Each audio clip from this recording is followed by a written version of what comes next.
Yeah, but you're right though, man. It was really difficult when it came to relationships, or what I even thought a relationship was, in these different types of ways. I had the perspective of being like a 17-year-old with a girl. Yeah. So my mentality was much different on like what a date even is, or like what's appropriate for a date, or like all of this different type of stuff. But it was.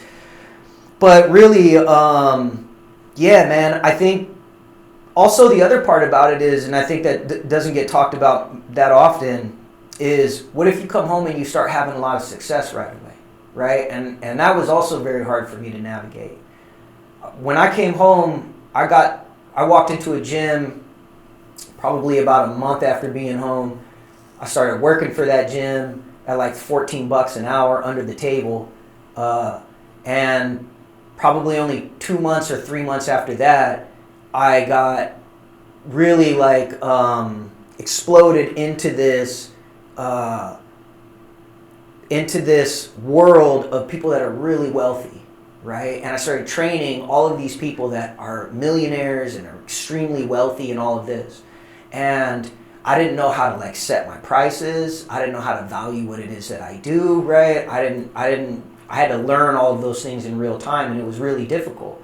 And then I was only 6 months out, I think, by the time I got my first apartment, which was like a 2-bedroom in a beautiful area in Thousand Oaks that I had never been to before, right? I had never even had a driver's license before I came home. I had never had a driver's license. I had never had a credit card. I had never had a bank account. I had never been an employee, any of these things. And so a lot of also doors were opening for me and success was coming, but it was really stressful to navigate it because I just didn't know what I was doing. And I had nothing to work off when it came to that. So that was another thing that was really difficult. And that now has been getting better with how I handle it and deal with it and thrive from it. Yeah. I think, finding genuine people that can help you navigate through that too, because they've been out here, and it makes more sense because in your mind, you might think you have like this vision of how things are, but it's totally the opposite. Yeah. And then you realize, well, damn, I should have been charging this. I'm worth this. And people out here, even though they got money, they're still trying to exploit you. Yeah. You know what I mean? And it's like, well, damn, dude, you paid that person this, but I should be getting, you know what I mean? So you got to still work around that too. Yeah, and I also had a lot of people that weren't trying to exploit me, but that just wanted to go like, what is it that we can do for you? How can we help you? Let's do this, let's do this, let's do... And before you knew it, they had this whole vision, and I was like spiraling of like, is that even what I want to do? Is that my vision? Mm-hmm. And I had to go through sometimes difficult conversations with people that genuinely cared for me and wanted to help, but that couldn't understand why it was that I was moving differently than what they wanted me to move when it came to them trying to help me. So that was also a very interesting thing that's a little bit different is it's like when sometimes you have a lot of people that actually want to help you out. They're not trying to exploit you, but it's different than what you want to do, or it makes you feel uncomfortable, or you're going at a different pace. And sometimes you doing it different than the idea that they had for you starts to kind of clash. Yeah. And it creates some form of anxiety and tension and stress between, that relationship there. Because they got their own model and vision. They got their own model, and they just like, do this, and that, da-da-da. And before I knew it, sometimes I was like, well, what am I don't even, is this what I want? Is it not what I want? Do I want to do this? Do I really want to be on camera doing a podcast? Do I not want to do that? Do I just want to be driving a truck, living in a small rural town? Or do I want to be in a city and pursuing a book and a movie? Or do I want to do, so I had to also kind of like figure that out internally of what is it that I'm wanting to do, or what is it that I want to pursue in my life, But it kind of goes into what we were talking about off camera when you talk about having your child and then traveling and then different chapters of your life and, being able to transition, because I tell people like, if you can transition and sometimes shift with different opportunities, because in the pen, you next thing you know, roll it up, you're trying, damn, true. There's no later, you know what I mean? You're like, damn, what happened, dude? I'm out, man. I don't know what's going on, they don't move you. You don't have no control. That's so right. My thing is like being able to up and go somewhere and create a whole new life, to me is like, I can do it. You know what I mean? Because I've had no choice. So, being able to go and do that And then, as you said, like yourself, you travel, and I haven't did that as a grown man. It's like driving across country. But when you go across country and you go in these other towns, and some of these places look like they're stuck. Like back in the 50s, like they still got old traffic lights. And, but it's cool, quiet. It is. I was mean? picturing like, man, what if I lived here, man? Yeah, like what would you be doing? Like, right? Yeah. So a lot of times I'm like like I look at like stuff on YouTube because I'm all about like some of these crazy roads and different cultures and talking to people, because when you start talking to people and you get their life experience and they talk to you, and it's like you're breaking down these barriers, because like certain people talking like, damn dude, where are you from? I'm from really from Sacramento. They're like, dude, you sound like, because they're like tripped out because like that's not what their perception is based on what they've seen on television. Yeah, totally. Of how a certain person acts. Right. So when they start talking to you, then it's like you don't tell them. They're like, "Damn, dude, you did that much time? Yeah. What? What'd you do time for?" And they're messed up. And it's like, well, it's not. We're not all the same. Everybody has a different. There's some very intelligent people in prison. There's some guys, if they would have maybe had the right opportunities or direction, these guys could have been Fortune, 500 dudes. You know what I mean? A lot of so many guys. Super talented. Yeah, talented, hardworking, creative. There's so many different things in untapped talent and potential that takes place. Yeah. And I feel like the biggest roadblock to us is ourselves. That's right. And I feel like one of the things is when you realize that is accountability comes into play, right? Because then you start to realize that ultimately the one that's responsible for the things that happen in your life are you. There's outside circumstances and things like that, but it's our choices that it boils down to on how we respond to things and all this different stuff. But when you think about like the choice you made at 16, like even the choice I made at 16, 17, 24, I mean, do you think that's also a reflection of your surroundings? And like, it's like it is, I mean, accountability for your action after you do it, but I think like now that people have a cell phone and they can see all these other things, you can kind of like, you're not stuck by just what you see around you. Yeah. So you can be like, man, well, maybe I should go over here and check this out. Yeah. I think that's a big changing factor, which can create all these other opportunities. But like when I was young, or even before I got locked up and there wasn't no big internet, you kind of felt like it was harder to go outside your comfort zone. You know what I mean? But now it's like you can explore other things. Yeah, I mean, definitely. I think like for sure social media and technology exposes you to so many different things, right? And it can help or it can hinder who you are. Mm-hmm. But there's also accountability that the environment that we come from, I feel like should take. Like as an example, right?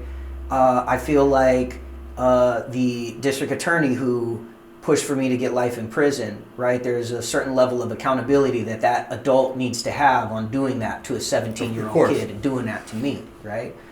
But it doesn't negate me taking responsibility for me knowing that I was wrong in the fact that I went in here with a pistol and tried to rob these people.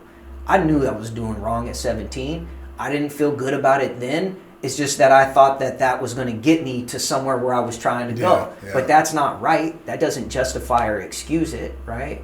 The environment that I come from, my parents, or whether or not I was, or drugs, being around it, or criminals and other gang members and things like that, all of those things influence the way that I make choices, but ultimately it boils down to the fact that I'm making the choice, right?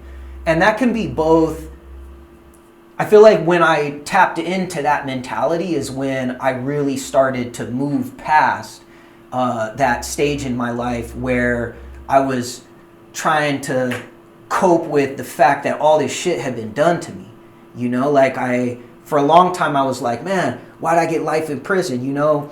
I didn't even hurt anybody physically, and here's this dude over here who killed somebody, or here's this dude over here, who's this, all that. But none of that really matters, right? Because the reality is that this is what it is. And here's where I'm at, and this is what I've been sentenced to. And for me, I needed to be able to go, yo, man, this is all fucked up, and that's fucked up, and that's fucked up, but I'm fucked up too. And I need to take responsibility for me. I need to stop worrying about whether or not everybody, what had been done to me, or this or that, or any of those things. And I need to just worry about me and the choices that I'm making, because it's my life. Yeah. So I feel like when I took responsibility and when I started to be accountable for my choices, it was empowering.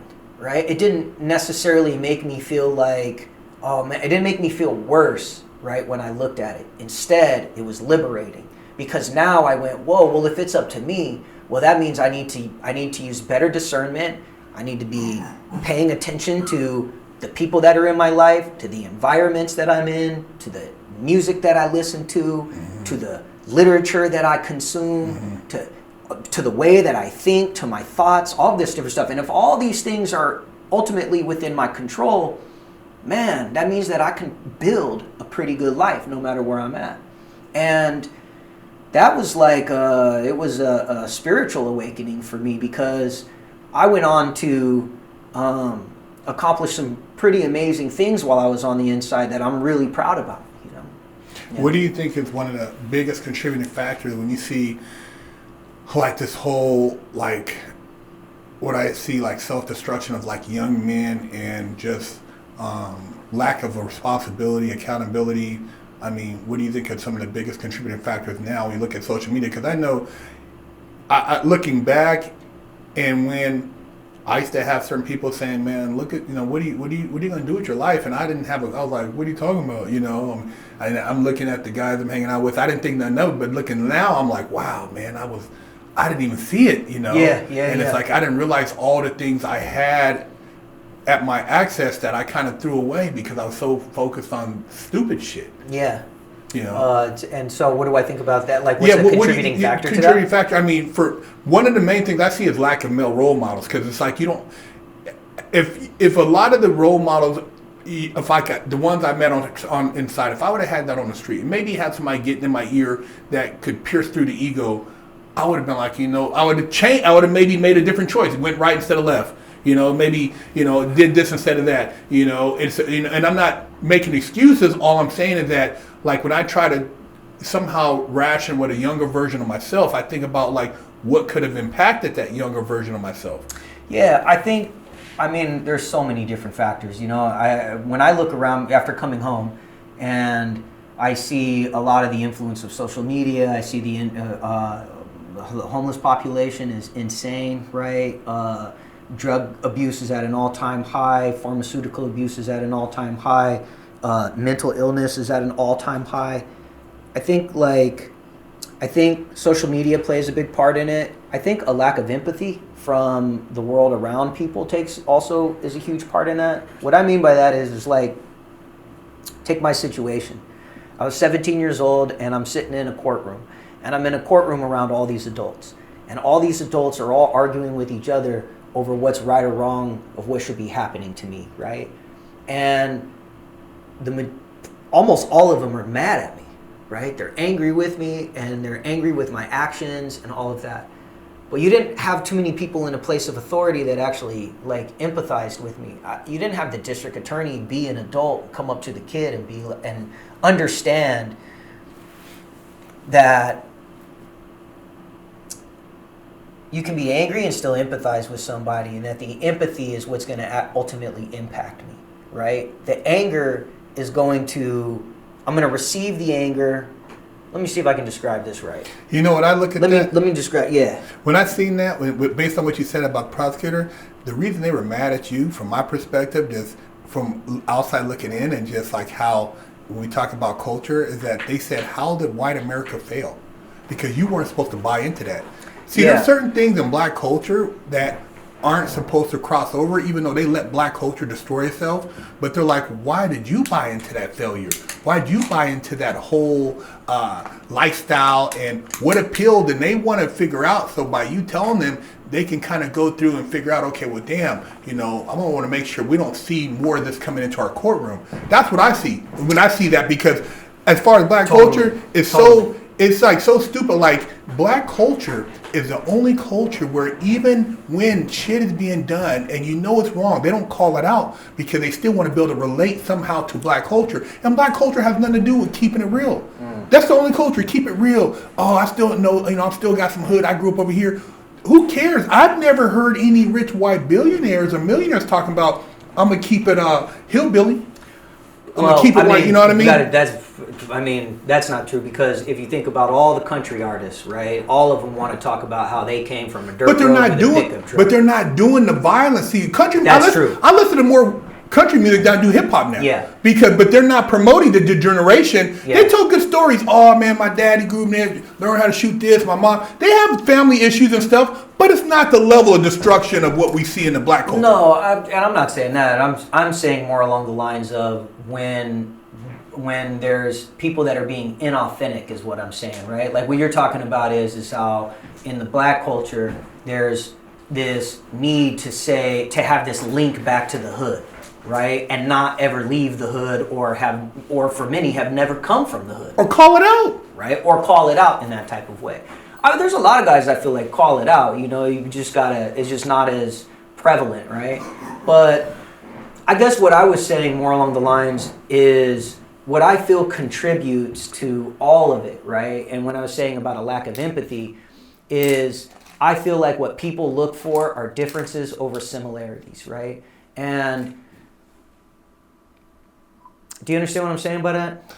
So you're saying that like the prosecutor was looking for more differences and similarities in the case, and that's why they not in my case, in me. In you. In me, they were looking at differences. They were looking at me hanging out with a black crowd. They were looking at me in this. They were looking at me as somebody that doesn't even come from their world. Who are you? What do you think? How do you even think this way, right? And they're offended by all of it. And instead, right, that's differences. But instead of looking at similarities like, yo, I got a 17-year-old at home and they both like have the same build, right? Or my 17-year-old thinks that is all arrogant and thinks that he's got it all figured out too. Or like, man, you know what? Who are these kids? Who is this kid's parents? This kid's got to have parents, right? Who are they? Why don't I talk to them, right? And get a better understanding of who this kid is. You don't have these people trying to dive further into seeing the similarity over the difference, right? And that's where the lack of empathy comes in. And when a person has a lack of empathy, then they can do cruel things to people, right? Yeah. And when cruel things take place, it becomes this cycle, right? Because cruelty begets hurt, and then hurt begets cruelty, and then just continues to go. Yeah, it perpetuates. Yeah. So when I'm thinking of what contributes to so much of the destruction, right, in society, or these young men that are coming into institutions and stuff like that, is that so much of us, our whole life, right, are receiving from others how we're so different, right? Not how we're all so similar. And I remember in CGA, I was taking this group in there called Criminal Gang Members Anonymous, right? And in there, one of the key factors is similarities over differences. And what that means is that when I'm sitting down next to her, let's say I was a skinhead, right? And I'm sitting down next to her, who's a dark-skinned black man, right? And all these different things. Instead of me seeing all these things that are different about this person, I see all the things that are the same about this person. Maybe you're going to school just like I'm going to school. Maybe you like country music just like I country music, right? Or whatever it is. And what that does is that allows me to be able to be more empathetic to who you are because I can see myself in you, which means that I won't have the same level of hate towards you, right? I think it goes into even what you're talking about with male role models. When you're talking about a lack of male role models, right? The lack of it is because a lot of these guys that are having kids that then don't follow through, or strangers. As an example, if I'm around a 15-year-old right now, right? And this 15-year-old is in my gym, right? This 15-year-old's in my gym and he's causing problems in some type of way. A lot of people, they look the other way. That's somebody else's problem, right? Or, man, I don't know where that kid comes from or what that kid's going through or anything. I don't give a fuck. All I know is that this person's causing a disruption. The difference behind somebody who sees the similarity is that they're going to get involved, right? And they're going to try to change the situation in some type of way.